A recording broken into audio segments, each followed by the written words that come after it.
The sound of jazz floated through the hot New Orleans night, smooth, smoky, and alive.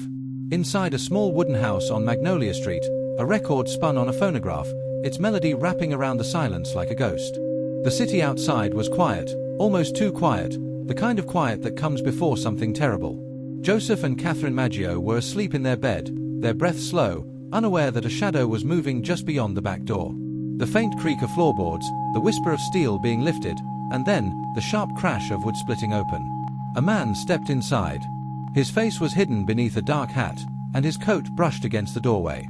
In his gloved hand, he carried an axe that caught the moonlight for a split second, a flash of silver in the dark. He didn't rush. He moved with purpose, as if he had done this before. Seconds later, a scream tore through the air. By the time the neighbors ran over, the house was silent again. The back door was wide open, the night wind blowing in. On the floor, the handle of an axe gleamed faintly, and next to it lay a note scrawled in strange handwriting. "They never caught me and they never will." That was May 1918, the night New Orleans met the Axeman. The next morning, the city buzzed with whispers. People filled the streets outside the Maggio home, pointing, crying, speculating. "Who would do such a thing?" one woman asked.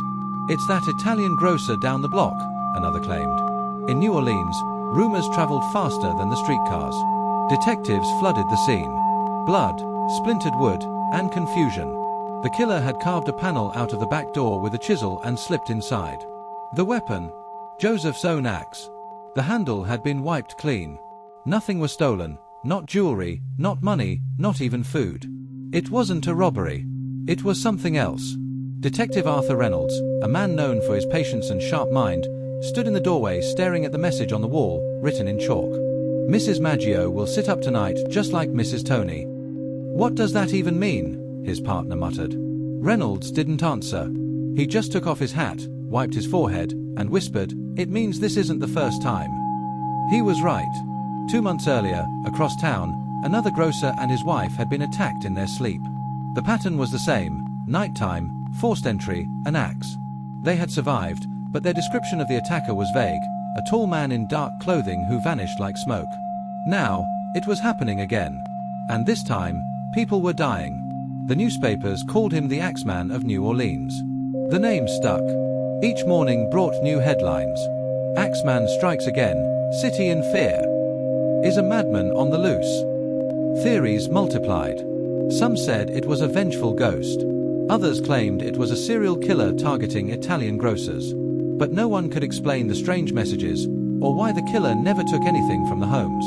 By July, fear had seeped into every corner of the city. Families started keeping axes under their beds, ironically hoping to fight off the man who used one.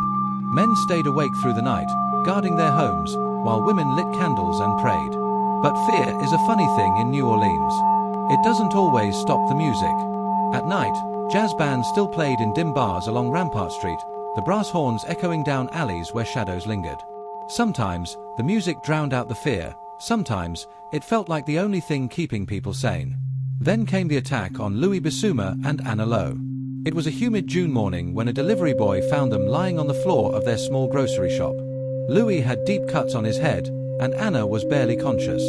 Blood pooled beneath them, and an axe lay nearby, this time, found in the bathroom sink. Miraculously, both survived. But when questioned, Anna's story was strange. She said she saw a tall man wearing a dark suit and a wide-brimmed hat, standing over her before she blacked out. "A man?" the detective asked. "Yes, but his face," she paused, trembling. "It was empty. I can't explain it." When she awoke in the hospital later that day, she started muttering that she could still hear music playing faintly somewhere far away, a jazz melody, repeating over and over. Detective Reynolds wrote it down, even though it sounded like nonsense. But when he mentioned it to another officer, the man's face turned pale. "You know what's strange?" he said. "There was a phonograph still spinning in the back room when we got there. The record was jazz." Coincidence? Maybe. But in New Orleans, people didn't believe in coincidences for long. The summer grew hotter, and the murders continued. Each time, the killer seemed to appear and vanish like smoke. He broke into locked homes with no sign of struggle, attacked couples in their sleep, and left his weapon behind.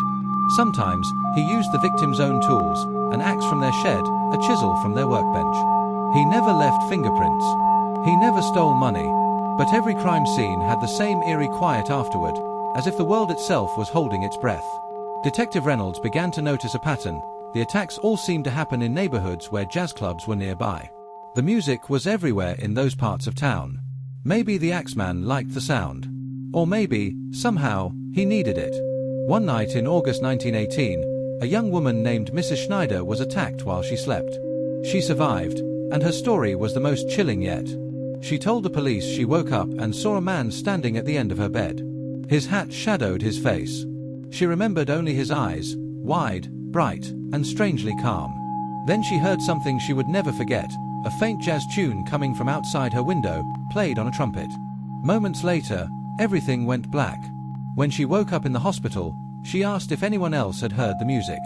The nurses said no. The city couldn't take it anymore. By early 1919, New Orleans was a place of fear and madness. Some people packed their bags and left. Others barricaded their doors.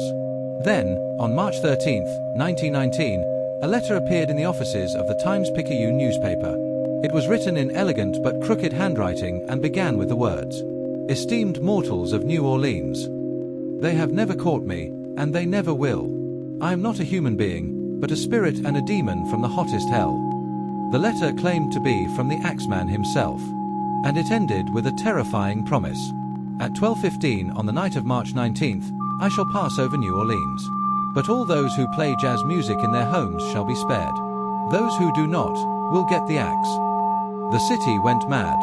Musicians scrambled to every bar, every restaurant, every home. On the night of March 19th, jazz echoed from every window and street corner. Bands played on balconies, families gathered around phonographs, and strangers danced together just to keep the music going. That night, New Orleans was louder than it had ever been. And just as the Axeman promised, not a single murder took place. For a while, people dared to laugh about it. Maybe the devil just loves jazz, someone joked. But deep down, they all knew the silence wouldn't last. 6 months later, the nightmare returned. On a warm August night in 1919, screams tore through a quiet neighborhood near Jefferson Avenue. A man named Charles Cortimiglia and his wife Rosie had been attacked in their sleep, and their baby girl was dead. The killer had vanished, leaving behind an axe and the same old mystery. Rosie, in shock, accused their neighbor Frank of being the killer, but detectives weren't convinced. Frank was thrown in jail, but the murders didn't stop. Detective Reynolds looked at the files late that night, exhausted. Every pattern led nowhere. Every clue faded. The killer's shadow seemed to move just out of reach, always one step ahead. Then, one evening, as Reynolds sat alone in his office, he heard faint music drifting through the open window, a low jazz tune being played on a trumpet somewhere in the distance. At first, he thought nothing of it. But then came a knock on his door. A messenger boy stood there, pale and shaking, holding an envelope. "This came for you, sir," he said quietly. Reynolds took the envelope and unfolded the paper inside. It was short, written in the same strange handwriting as the letter from March. It said, "You've listened well, detective. Keep the music playing, or I'll come for you next." The detective froze. The street outside was empty. The trumpet had stopped. And somewhere in the darkness of New Orleans, the Axeman smiled. Detective Arthur Reynolds sat at his desk long after midnight, the sound of the ceiling fan ticking above him. The letter lay open on the table, its edges curling slightly from the humidity. The handwriting was the same jagged style that had haunted the city for months, sharp, confident, and almost theatrical. "Keep the music playing, or I'll come for you next." He read it again, slower this time, as though the words themselves might whisper their meaning if he stared hard enough. But all they did was make his heart thump louder. The trumpet that had played outside moments before was gone now. The night was heavy, and for the first time, Reynolds realized that silence in New Orleans didn't feel peaceful anymore. It felt like an invitation. He picked up the letter and studied it under the desk lamp. The paper smelled faintly of smoke, and there was a faint stain in the corner, maybe wine, or maybe something darker. The ink was uneven, as if written with a cheap fountain pen, but the pressure was deep, like the writer had pressed hard with every stroke. He turned it over. On the back, faintly, was a symbol, a tiny scribble shaped like a musical note with a devil's tail. Reynolds rubbed his temple. He'd seen strange things in this city, but nothing like this. The next morning, he took the letter to the precinct's handwriting expert, a quiet man named Charles O'Neill. Charles placed the letter under a magnifying lens and frowned. "This is the same hand," he said. "Matches the 1919 letter exactly, down to the loop of the Y."